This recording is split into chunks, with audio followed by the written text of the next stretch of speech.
Hello. Thank you for joining us today. My name is Alicia. I work with Healthy Pals, an organization I came across in pursuit of my degree in public health. The topic of this workshop is physical activity. Through the course of this presentation, we will discuss the whats, the whys, the hows, the whens, and the wheres of physical activity.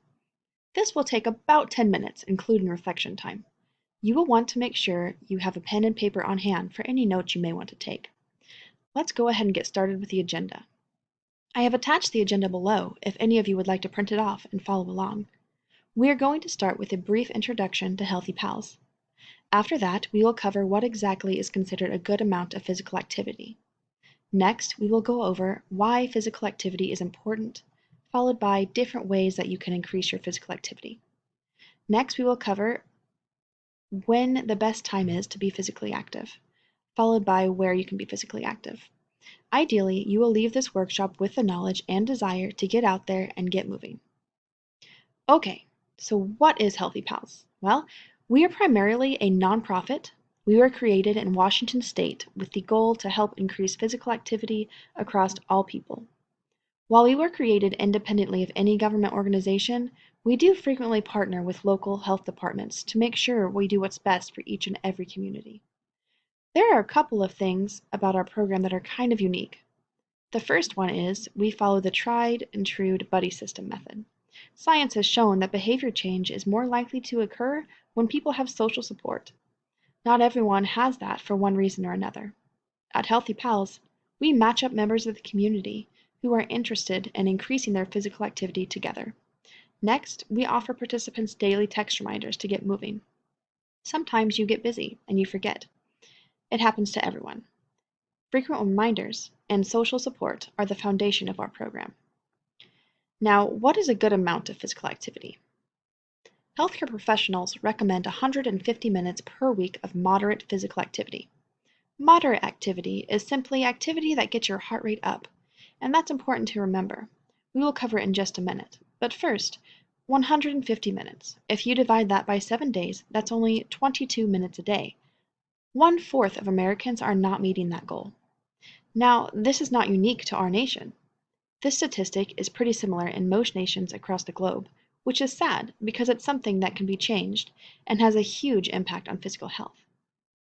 Speaking of which, not getting enough physical activity causes many diseases, including cancer, heart failure, and liver failure. There are also issues with joint failures, poor mental health, and poor sleep. On the flip side of that, getting enough physical activity reduces those risks for mentioned diseases.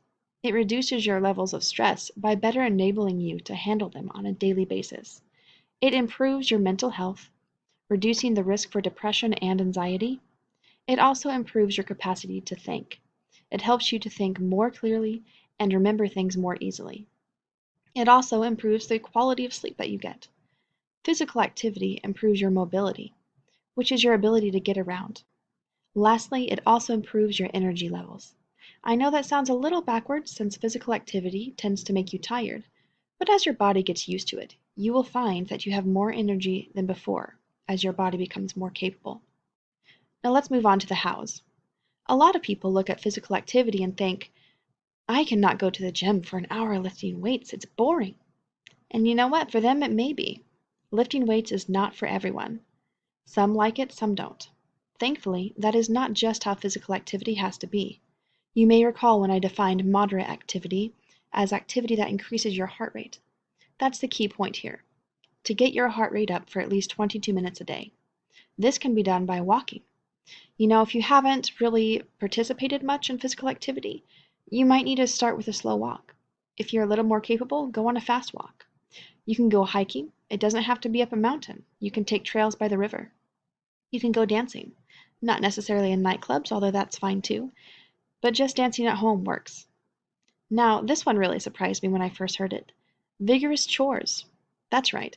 Household cleaning like mopping the floors, scrubbing counters, or working outside in the yard pulling weeds and stuff. That can get your heart rate moving, and it does count as physical activity. Running, of course. Some people enjoy playing sports with their friends. As long as you're moving, your heart is working too. Now we're going to go ahead and stop for a second for a challenge. Please feel free to pause the video here and I want you to go ahead and take your pen or pencil if you have one. If not, go and get one. Make a list of activities that work for you personally. As I said, not everyone likes to go to the gym. Not everyone likes running. You may not be a good dancer, but there is something out there that would work for you. And I want you to go ahead and figure that out and write it down. Come up with a few things if you can. Okay, I hope you came up with a few good things on that list. Now we're going to move on to what is the best time for physical activity. Growing up, I was always told that you have to do it first thing in the morning or you're not going to get it done. I found that to not be true for me. When I was in college, the best time for me to exercise was in the evening. After I had done my schoolwork and needed to relax, I would go to the gym. It wasn't the easiest thing, mind you, especially when I just wanted to go to bed, but it's what worked for me. For you, it might be early in the morning, first thing before you go to work. It might be right after you get off work. Just stop by the park on the way home. It could be on your lunch break, or it could be right before bed like it was for me. The point here is, whatever time works for you is the best time. We want you to get moving because that is what is good for you. It's what is good for your body. It's what your body needs. It doesn't matter when you do it as long as you do it. Okay, let's move on to where. As mentioned, you might go to parks. There are some parks that have exercise equipment for you if you like that. There are parks with tracks around them. These are great places to get moving. There are trails for hiking or walking or biking that can be used in your area. You can go for a jog around your neighborhood even. A lot of schools will allow residents to use their track. There are community centers that offer a wide variety of physical activities for members. There are, of course, gyms. Also, some religious organizations will allow you to use their facilities with permission. We are going to go ahead and break now for another challenge. So once again, go ahead and pause the video if you need to, and this time I want you to write down what times fit into your schedule for physical activity, and which places in your area you could personally use. Now remember that with the times, if you are doing this every day, you only need 22 minutes. So think about where you can fit in 22 minutes each day. Figure out what works for you.